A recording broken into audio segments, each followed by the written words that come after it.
नमस्कार, आप देख रहे हैं एबीपी न्यूज़ की खास पेशकश मेक इन इंडिया कॉन्क्लेव। और इस कॉन्क्लेव में हम बात कर रहे हैं एमएसएमई सेक्टर से आने वाले उन लोगों से जिन्होंने अपने दम पर सपने देखे और अपने कारोबार को खड़ा करने के उन सपनों को अब वो साकार कर रहे हैं और साथ ही देश की अर्थव्यवस्था में भी दे रहे हैं खास योगदान।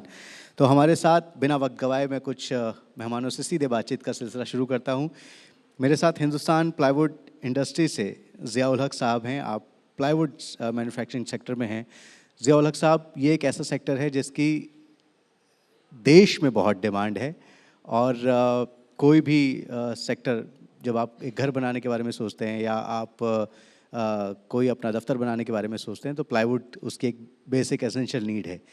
आपको इस सेक्टर में कितनी ग्रोथ नज़र आई कि आप इस सेक्टर में आए और अब कैसे आप आगे बढ़ रहे हैं? सबसे पहले मैं धन्यवाद देना चाहता हूँ एबीपी न्यूज़ का कि हिंदुस्तान प्लाईवुड इंडस्ट्रीज़, खासकर उसकी टाइमवुड ब्रांड को अपने स्टेज पे जगह देने के लिए। देखिए, सबसे पहली जो बात है मेक इन इंडिया और एमएसएमई की, इन दोनों के अमेलगमेशन से देश के अंदर पलायन कम होगा। और जहाँ बात रही मेक इन इंडिया इनिशिएटिव की, माननीय प्रधानमंत्री जी का बहुत बहुत जो धन्यवाद हिंदुस्तान प्लाईवुड इंडस्ट्रीज़ देती है कि हमेशा उनके इनिशिएटिव से हम जैसे एमएसएमईज़ को लोन मिल जाता है जब ज़रूरत पड़ती है। और दूसरी बात आपने पूछा कि प्लाईवुड सेक्टर का, प्लाईवुड खैर अभी इधर पिछले 2-3 महीने से ब्यूरो ऑफ इंडियन स्टैंडर्ड से गवर्न होता है प्लाईवुड सेक्टर। लोग लगभग देश के अंदर बहुत पैमाने में अनमार्क्ड और ट्रेडमार्क कॉपीराइट का इशू होता है। खैर बीआईएस उस पर काम कर रही है। एक आदमी ने ब्रांड उस पर सेटअप किया, लगभग जो है एक फैक्ट्री का माल 50 फैक्ट्री दूसरी मोहर लगी। प्लाईवुड में मोहर लगाना बहुत आसान होता है। मैं अनुरोध करता हूँ कि इस ट्रेडमार्क बीआईएस से कि इस पर थोड़ा सख्ती करें और जो ओरिजिनल प्रोडक्ट्स हैं और बीआईएस सर्टिफाइड प्रोडक्ट्स हैं उनको अपनी पहचान और अपना काम करना थोड़ा आसान हो।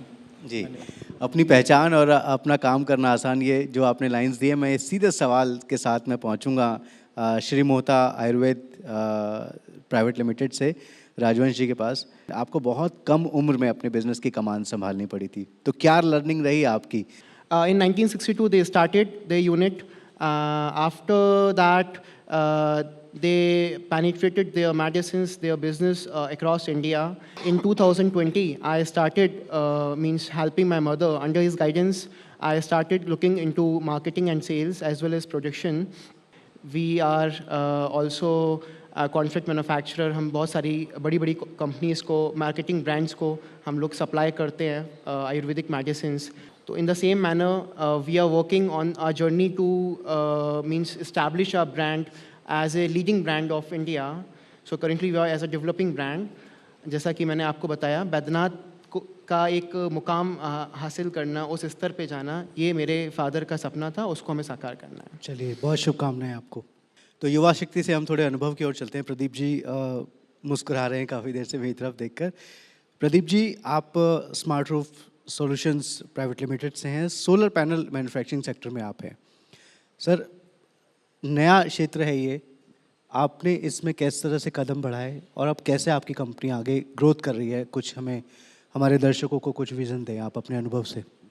Smart roof solar solutions private limited की शुरुआत हमने 2015 में की। उस टाइम में करीब 60 साल का था। 40 साल जॉब करने के बाद 20 साल गवर्नमेंट सेक्टर में, 10 साल मल्टीनेशनल कंपनी में और 10 साल प्राइवेट सेक्टर, और लगा कि सोसाइटी से काफ़ी कुछ ले लिया है, अब समय आ गया है जब सोसाइटी को वापस कुछ दिया जाए। तो हमने सोलर प्लांट्स के बारे में कंसल्टेंसी, फ्री कंसल्टेंसी देना शुरू किया एंड उसके बाद कंपनी रजिस्टर करके सोलर प्लांट्स लगाना शुरू किया। And over a period of last 10 years we have become one of the largest industrial rooftop solar companies in NCR. We are also working in Middle East, South East Asia and Africa. पैसे की दृष्टि से भी ठीक है रोजगार की दृष्टि से भी ठीक है, एनवायरनमेंट एंड सोसाइटी को गिविंग बैक की दृष्टि से भी ठीक है। एस्टेक से मैं अमित जी के पास जाना चाहूँगा। अमित जी, आपका ये प्री फैब्रिकेटेड स्ट्रेचर मैन्युफैक्चरिंग ये क्या होता है सर? हमारे आम दर्शकों को बताएं और आप किस तरह से मेक इन इंडिया मिशन को बढ़ा रहे हैं आगे। मैं आपको बताना चाहूँगा, हम लोग का जो बिज़नेस है PEB, प्री इंजीनियरिंग बिल्डिंग, ये हम लोगों को अभी 2 साल हुए हैं और इसमें जो हम लोग फैक्ट्री शेड्स, वेयर हाउसेस का पूरा हमारा in house automatic manufacturing unit है जो लगभग 1.5 लाख स्क्वायर फीट में बना हुआ है गाजियाबाद NH24 पे। तो हम लोग जो कंस्ट्रक्शन हम लोग सिविल में 3 साल में बिल्डिंग बनाते हैं, हम प्री फैब में वो काम 3 महीने में कर सकते हैं प्रैक्टिकली। तो फास्ट कंस्ट्रक्शन के लिए ये प्रोडक्ट है। और जैसा कि सभी इंडस्ट्रियलिस्ट बैठे हैं, सभी लोग की फैक्ट्रियां भी हैं, तो सब लोगों ने शेड्स बनवाए होंगे, अपनी बिल्डिंग बनवाई होगी। तो हम लोग ये PEB बिज़नेस में है और ये बहुत ज़्यादा ग्रोइंग बिज़नेस है। हम लोग को अभी 2 साल में ही काफ़ी हम लोगों ने मतलब 150 से ज़्यादा प्रोजेक्ट हम लोगों ने बनाए हैं और जो कि इस लाइन में मतलब बहुत अचीवमेंट वाली बात है। और हम 1 अप्रैल से एक हमारी नई यूनिट और सेम साइज़ की स्टार्ट होने वाली है। तो मैं अपने एस्टेक परिवार को इसके लिए बधाई भी देना चाहूँगा। मैं VK सरदाना साहब के पास जाऊंगा। सर, आपके बिज़नेस के बारे में तो हम काफ़ी जानते हैं पहले से, लेकिन आपसे एक लर्निंग मैं ज़रूर चाहूँगा कि आप हम सबको देकर जाएं कि बिज़नेस को शुरू करना मुश्किल है, सस्टेन करना और भी मुश्किल है, लेकिन बिज़नेस को लगातार कंटिन्यूसली उसको बढ़ाते रहना, उसको सस्टेन करते रहना और विद टाइम्स जो भी डिफ़िकल्टीज़ होती हैं उनको फेस करते हुए आगे बढ़ते रहना, उसके लिए जो मंत्रा एक होना चाहिए वो एक अनुभवी व्यक्ति से मिल सकता है और मुझे लगता है कि आपसे बेहतर कोई व्यक्ति यहाँ नहीं है अभी। विकास जी, बहुत अच्छा क्वेश्चन किया आपने। जब तक आपके ब्लड में एनर्जी रहती है तब तक आगे आगे बढ़ते रहते हैं। कोई भी बिजनेस है, आपको स्टेग्नेशन तब तक नहीं आती है जब तक आपके एनर्जी को जिंदा रखते हैं अपने पास। तो वही एक एनर्जी है जो कि हमारे पीछे से लगी हुई है कि यस ये करना है। हमारे फैमिली में हमारे को बताया जाता है कि कितना टाइम आपको और चाहिए स्टेबल होने में। व्हाट वी से और 6 महीने और या 8 महीने और। अब 6 महीने बीतते हैं तो हमारे कुछ एनर्जी और काम करती है, नहीं यार ये तो अभी तो शुरुआत है, अभी तो बहुत कुछ आगे करना हमें का। तो काम वो करते करते हम लोग इतना आगे बढ़ते चले जा रहे हैं और आज लगभग 32 साल हो गए हमारे को इस बिज़नेस को करते हुए।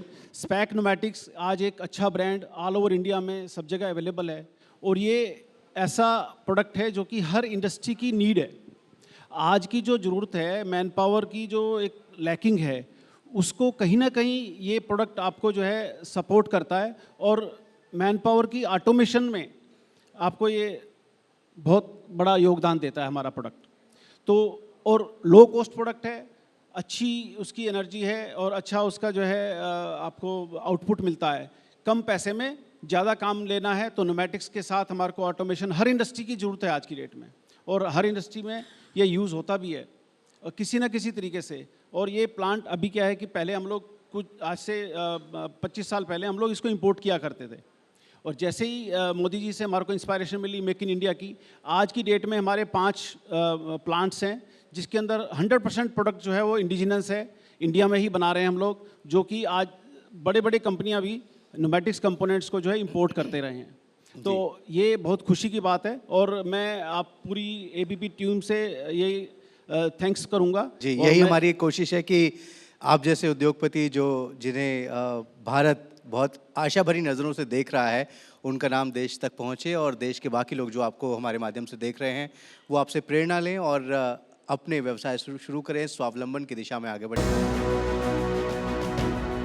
आप देख रहे हैं VP न्यूज़ पर हमारी खास पेशकश मेक इन इंडिया कॉन्क्लेव और इस कॉन्क्लेव में हम बात कर रहे हैं भारत के MSME सेक्टर के उभरते हुए कुछ खास नामों के साथ। सबसे पहले मैं योगेश गुप्ता जी आपके पास जाना चाहूँगा। आप CNG इक्विपमेंट्स के मैन्युफैक्चरर हैं। ये जो CNG इक्विपमेंट्स हैं सर, हमने तो ये सुना है कि शायद CNG इलेक्ट्रिक व्हीकल्स में जो CNG है वो व्हीकल्स में इस्तेमाल होती है, हमने ये सुना है। क्या इसके अलावा CNG के और क्या क्या जो सेक्टर्स हैं वो आप हमें बता सकते हैं? किस तरह से आप इस सेक्टर में ग्रो कर रहे हैं? आपकी कंपनी ने इस सेक्टर को जो चुना है तो किस तरह की चुनौतियों से आगे बढ़ते हुए आप काम कर रहे हैं? कुछ बताएं हमारे दर्शकों को। थैंक्स विकास जी। सबसे पहले मैं एबीपी न्यूज़ का धन्यवाद बोलूँगा कि जिन्होंने हमें यहाँ पे एक प्लेटफॉर्म दिया। बेसिकली हमारी जो कंपनी है उसका नाम आइडिएट इन्फॉर्मेटिक्स और हम लोग सीएनजी बूस्टर कंप्रेसर के मैन्युफैक्चरर हैं, लाइक डिस्पेंसर्स, कैस्केट्स। बेसिकली अब सीएनजी की बात करें तो जितने भी सीएनजी फ्यूल स्टेशन है उसमें जितनी भी इक्विपमेंट्स लाइक डिस्पेंसर जिससे हम गैस भरते हैं, ये जो बूस्टर है, ये कैस्केट जिसमें हम गैस को स्टोर करते हैं, हम सभी की मैन्युफैक्चरिंग करते हैं। बेसिकली अगर इस जर्नी की हम बात करें तो इससे पहले तो मेरा टेक्सटाइल इंडस्ट्री थी, मेरा हॉस्पिटल था, construction business, software company, multiple business मैंने किए। तो समबडी टोल्ड में कि कुछ नया बिजनेस स्टार्ट करते हैं, तो मैंने कहा कि स्टार्ट करते हैं, बोलते कैस्केट बनाते हैं। मैंने कहा it should be gasket, it should not be casket. बोलते नहीं सर ये कैस्केट है। तो जर्नी वहाँ से स्टार्ट हुई। बेसिकली किसी को हमने ऑर्डर दिया और एक डिपेंडेंसी थी, उन्होंने वो ऑर्डर फुलफिल नहीं किया तो हम डिपेंडेंट हुए। तो मेरे कलीग ने सजेस्ट किया कि सर एक बूस्टर बनाते हैं। मैंने कहा ये क्या चीज़ है, टेक्निकल है, आई एम आर्ट्स ग्रेजुएट। हाँ भाई, आपने पहले कपड़े का काम किया, फिर आपने अस्पताल भी चलाया और उसके बाद अब आप नए टेक्निकल सेक्टर में घुस गए। तो ये कैसे आपने हिम्मत कैसे जुटाई है और ये आप आगे कैसे बढ़ते गए? बेसिकली अगर हम बात करते हैं कि बीइंग ए बिजनेसमैन वो कुछ भी कर सकता है। आपको एक्सपर्टीज़ रिक्रूट करनी है, हायर करनी है, और आपके अंदर एक मैनेजमेंट स्किल हो, आप कोई भी बिजनेस कर सकते हैं। मैं अक्सर एग्जांपल देता हूँ अंबानीज़ का, अडानीज़ का, वो पूरा इंडिया चला रहे हैं, पूरा वर्ल्ड चला रहे हैं। जी बिल्कुल। तो एक्सपर्टीज़ आपको रिक्रूट करनी है, मैनेजमेंट करनी है, आप कोई भी बिजनेस कर सकते हैं, कहीं भी कोई रिस्ट्रिक्शन नहीं है। तो हमने इनिशियली स्टार्ट किया बूस्टर कंप्रेसर से। कहना सर रिस्क कितना है? कहना सर 1 CR का रिस्क है, ले सकते हैं? मैंने कहा चलो ले लेते हैं, रिस्क तो लेने की हमारी आदत है। तो बिजनेस स्टार्ट किया एज ए न्यू प्लेयर। वापस कॉन्फिडेंस था कि भाई चलेगा नहीं चलेगा, कंपनीज को था कि ऑर्डर दे कि ना दे। एक ट्रायल ऑर्डर हमें मिला और हम सक्सेस हुए। Within a now span of 5 years we are the largest manufacturer of CNG booster compressor dispensers, and in last year we have got award local for local award. In the span of 5 years 900 employees are there जो payroll पे हैं, और now we are the leading manufacturer in CNG booster compressor, and presently we are growing to overseas. We have opened a company in UAE and we are expanding to South Africa, Iran, Egypt. And जैसे जैसे हमारा CNG segment बढ़ रहा है, energy segment बढ़ रहा है, we are going to EV। Like जैसे अभी हाइड्रोजन आ रही है तो हमारी R&D टीम हाइड्रोजन पे काम कर रही है। एक डेडिकेटेड टीम है जो R&D करती है डिफरेंट एनर्जी सेगमेंट्स में, क्योंकि गाड़ियाँ तो चलनी है, तो गाड़ियाँ चलनी है तो एनर्जी चाहिए। जो भी एनर्जी आ रही है हम अपने आप को अपडेट कर रहे हैं। तो आप जो हाइजीन मैन्युफैक्चरिंग के सेक्टर में हाइजीन प्रोडक्ट आप मैन्युफैक्चर करते हैं, अपनी प्रोडक्ट रेंज के बारे में आप बताइए और किस तरह से ये सेक्टर में आप ग्रो कर रहे हैं, क्या क्या चैलेंजेस आपको आए शुरू में, और मेक इन इंडिया ये जो मिशन है ये कैसे सपोर्ट कर रहा है आपको? सर देखिए, मेक इन इंडिया जो सपोर्ट कर रहा है वो सबसे पहले तो ये है कि हमारे जो माननीय प्रधानमंत्री जी हैं श्री नरेंद्र मोदी जी, उन्होंने कुछ ड्यूटीज़ एंड टैरिफ्स लगाए अदर कंट्रीज से रॉ मटेरियल इंपोर्ट के लिए, और लोकल फॉर वोकल का उन्होंने दिया था नारा। तो उसके वजह से हमें काफ़ी ग्रो करने को मिला है कि हमारे जो मेन प्रोडक्ट है एल्यूमिनियम फॉयल कंटेनर्स, जो बेसिकली फूड पैकेजिंग में यूज़ किया जाता है, तो उसको लेके क्या था, पहले ना चाइना से काफ़ी हम डिपेंडेंट थे। तो फिर मोदी जी ने जब टैरिफ्स लगाए एंड ड्यूटीज़ लगाए तो वो इंडिया में बनने लगा। एंड काफ़ी सारी कंपनीज हैं जिन्होंने वो प्रोडक्ट को डेवलप किया in the segment of food grade range में। तो हमें लोकली हमें सोर्स ईजिली बढ़ गया। फिर क्या था कि मार्केट कंपटीशन में हमने देखा कि लोग बाग ना उसके सब्स्टिट्यूट्स प्रोडक्ट्स लिए आए हैं अदर कंट्री से सोर्स करके, लेकिन मैं तो आज भी अपने फूड ग्रेड प्रोडक्ट पे ही खड़ा हूँ। ठीक है, मुझे उसके लिए मुझे काफ़ी चैलेंजेस फेस करने पड़ते हैं, प्राइजेज़ हैं एंड लॉट्स ऑफ थिंग्स हैं, लेकिन फिर भी मैं आज भी फूड ग्रेड पे लिया हूँ। हाँ, उसके बाद लेकिन उसी एल्यूमिनियम फॉयल कंटेनर्स की मार्केटिंग करते हुए हमें एक प्रोडक्ट मिला टिशू के लिए।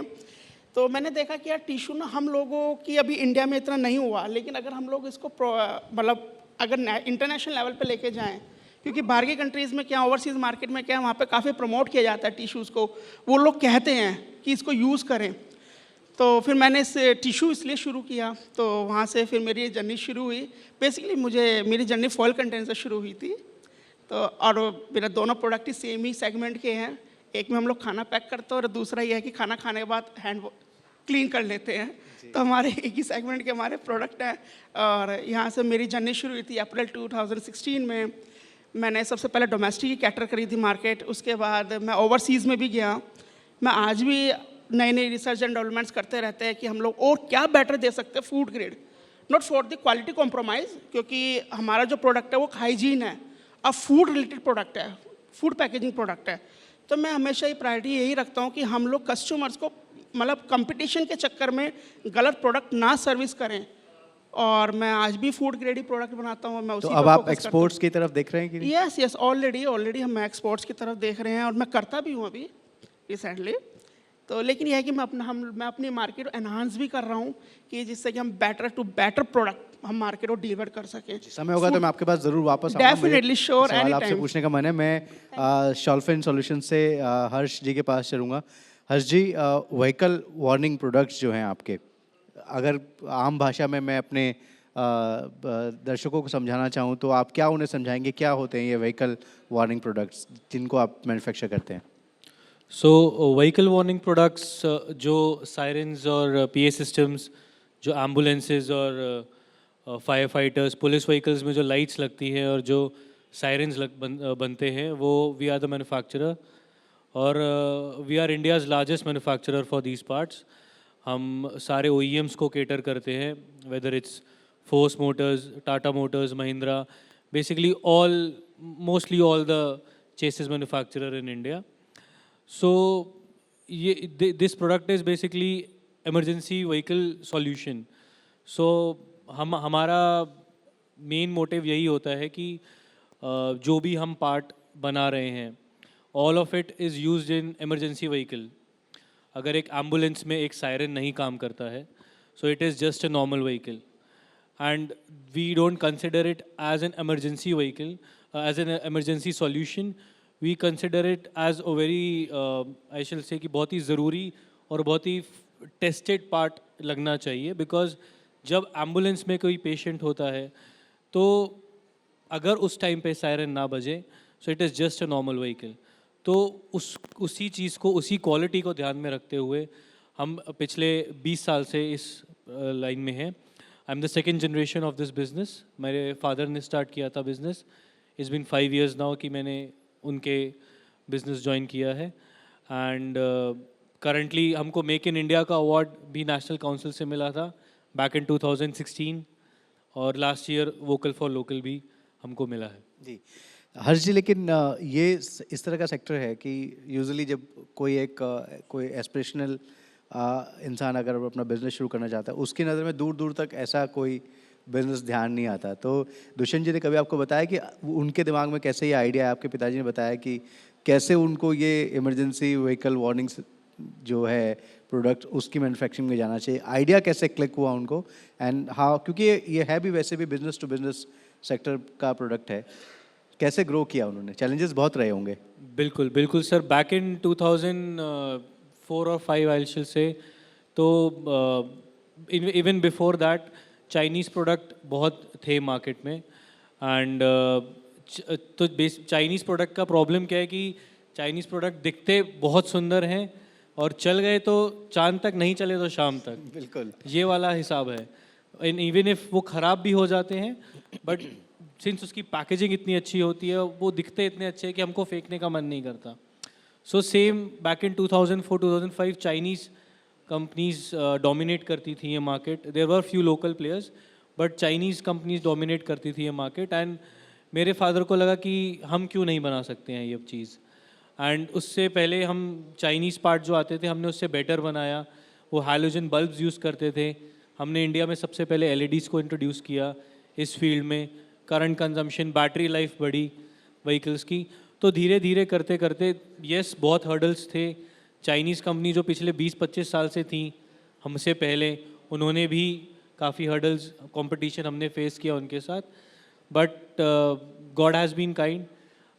We are now the India's largest manufacturer of emergency light bars and siren systems. सचमुच अगर हर एक भारतीय ठान ले कि उसे स्वावलंबी होना है, उसे आत्मनिर्भर होना है, तो फिर उसे इस सवाल का जवाब में मिलेगा कि हम क्यों नहीं कर सकते। मेक इन इंडिया इस खास पेशकश में फिलहाल इतना ही। आप देखते रहिए ABP न्यूज़, आपको रखे आगे।